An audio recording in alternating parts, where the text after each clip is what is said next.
welcome to the weekly forecast. My name's Vicki Haspels. I'm the Conscious Mystic, and this is the weekly forecast for week commencing April 3rd, 2023.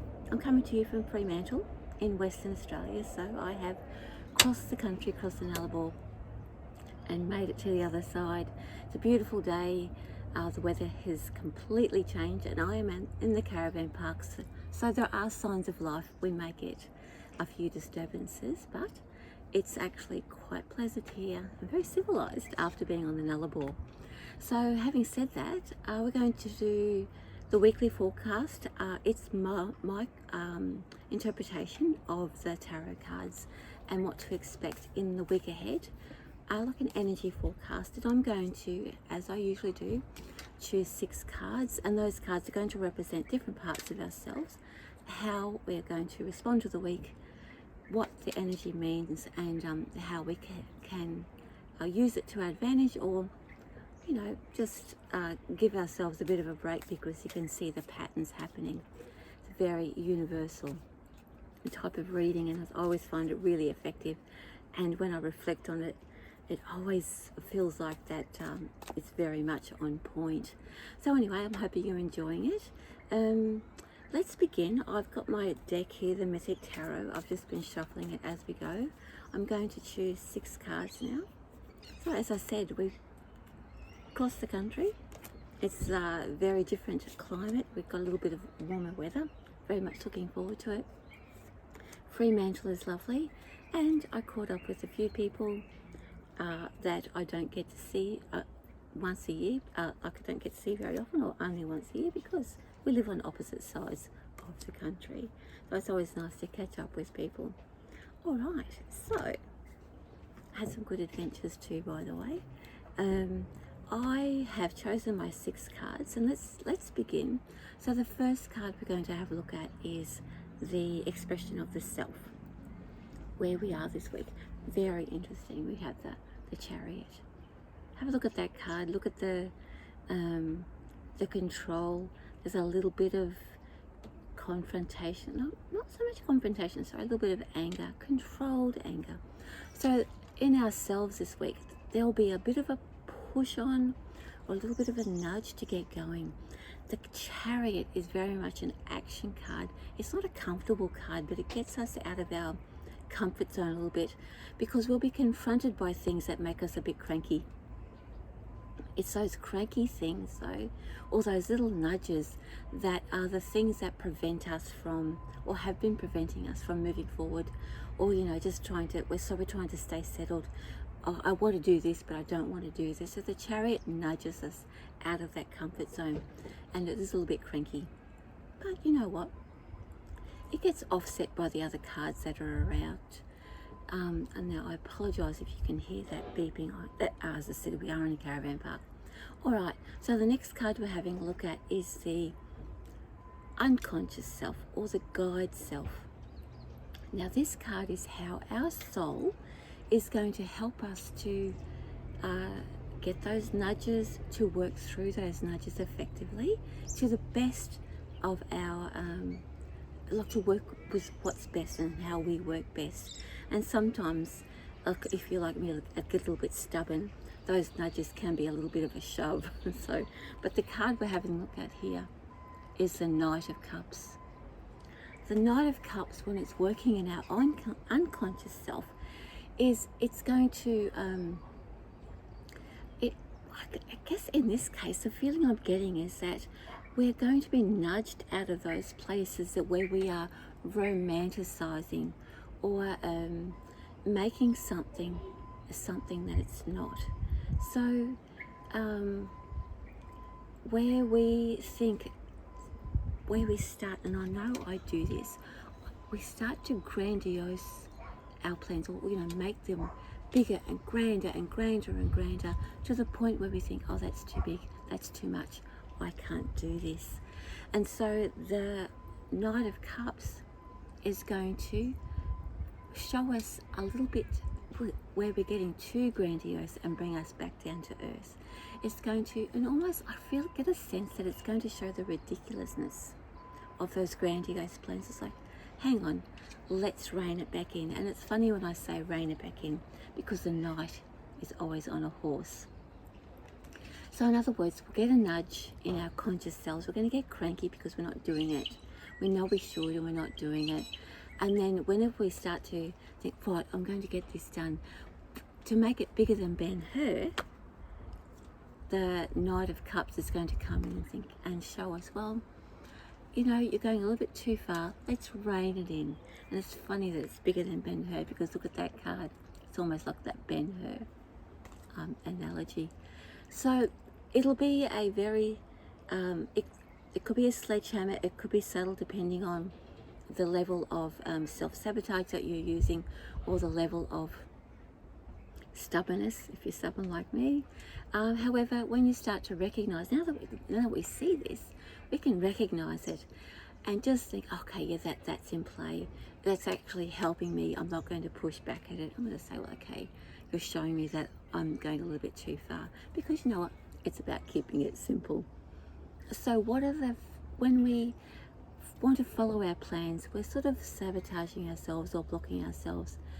We're actually facing a fear, and it's the Chariot is nudging us out of that fear and helping us to face it. The Knight is saying, oh, you know, let's make it this, and this. And it's like, no, hang on, what is it that we're actually running away from or pushing down? I always think of oppressing it. So we've got the Hanged Man. The Hanged Man is so diverse and not complex, but it has so many aspects to it that you could put a meaning to. And I feel like this is one of those instances. I'm going to go through a few of the different things that I'm picking up that we are facing in our fears. So we're looking at, what do I have to give up? You know, how long is this going to take me? Is it going to happen right now? Well, the Hanged Man is saying, no, it's going to happen in its own time.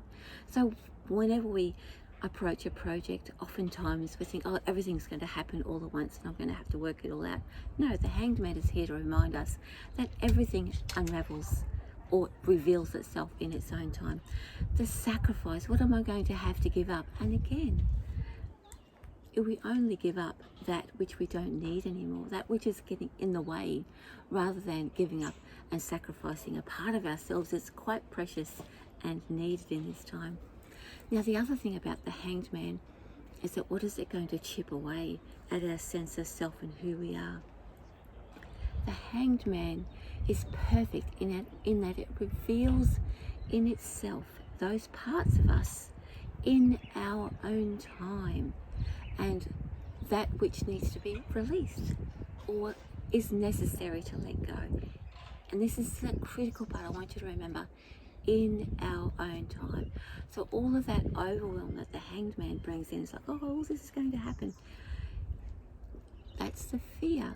The Hanged Man works with us because it will work with us in our own time.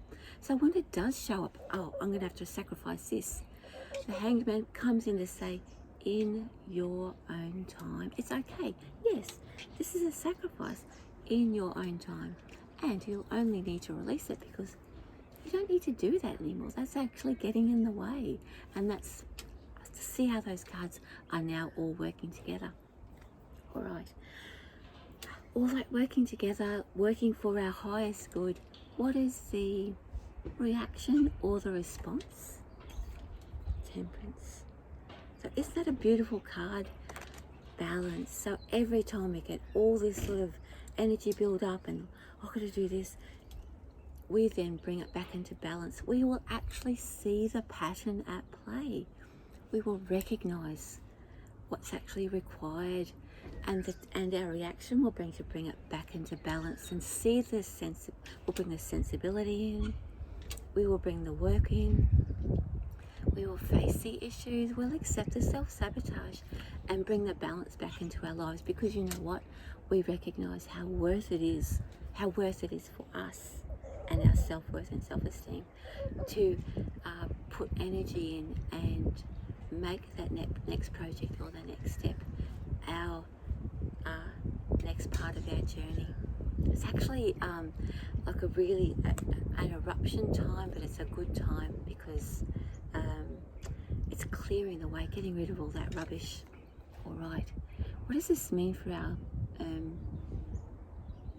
future, like our possible future? Where, with all of this happening, where are we heading? This often comes up lately, the last couple of weeks, the last couple of months.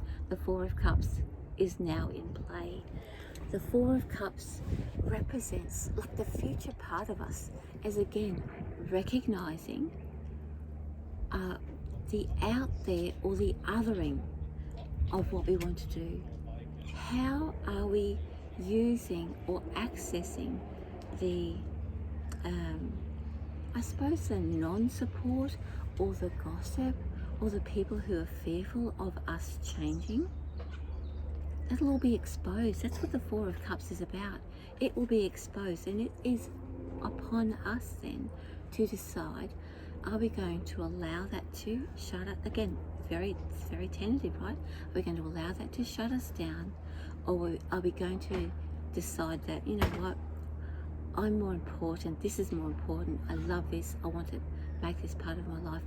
I'm going to actually learn and bring energy in to shut that down, that othering. It's when people want to not so much put us down or troll us, but they get fearful, and that like a little bit of gaslighting happens. Oh, you know, what are you going to do? Well, what about me? Like trying to make it about them rather than about us. So it allows us, when that becomes exposed, it allows us to decide, well, how important is it? And it helps us to strengthen our commitment to this path. And if it's still important to us that the opinion of others is more important than the next part of our journey, then that's even an opportunity to work on that.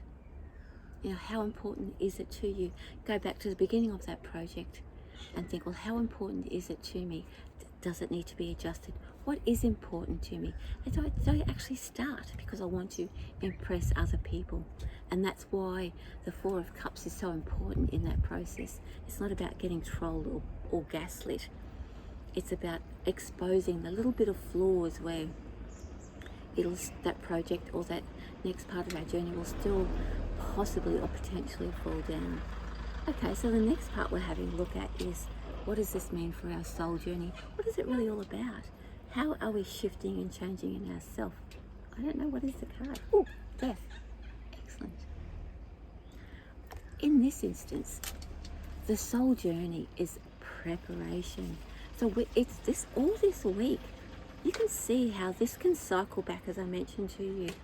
We're cycling back to, look, if the Four of Cups are affecting us and other people's opinions are affecting us, we can cycle back to the Chariot. Okay, let's go back here. What is it? What's important to me? What's being nudged here? Where am I putting my control and will in here, rather than listening to the song of my soul, or the call of the soul? And so we can cycle back. So the Death is a cycle, but it holds us in place. We are unable to move forward until everything is repaired and strengthened, and then the door will open. That's the beauty of the Death card. We get to, it's a bit annoying because we're continually cycling, but we cycle back, we strengthen, we cycle back, we strengthen. We use all of those cards again to test what's working for me. And when we will know. We won't even have to bother knocking on the door and trying opening the door to the next step. It'll just automatically open, and Death will just fade into the background. So the Death card holds us in a cycle of rinse, repeat, until we are absolutely standing in the power of our being and the power of our soul. It's a little bit intense, but you know what?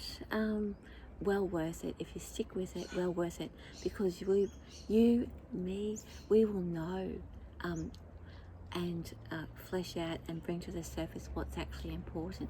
But it all starts with, oh, where is he? That nudge, you know, that nudge. Do it. And it's like, okay, whatever. So whatever those things that we're putting on hold, it's going to get that nudge to actually start putting into fruition. Let's nut out all the problems. Let's see where we're holding ourselves back. Let's expose all of those things so that we can, because it's worth it. If you really love this next part of your life, it's absolutely worth it to face those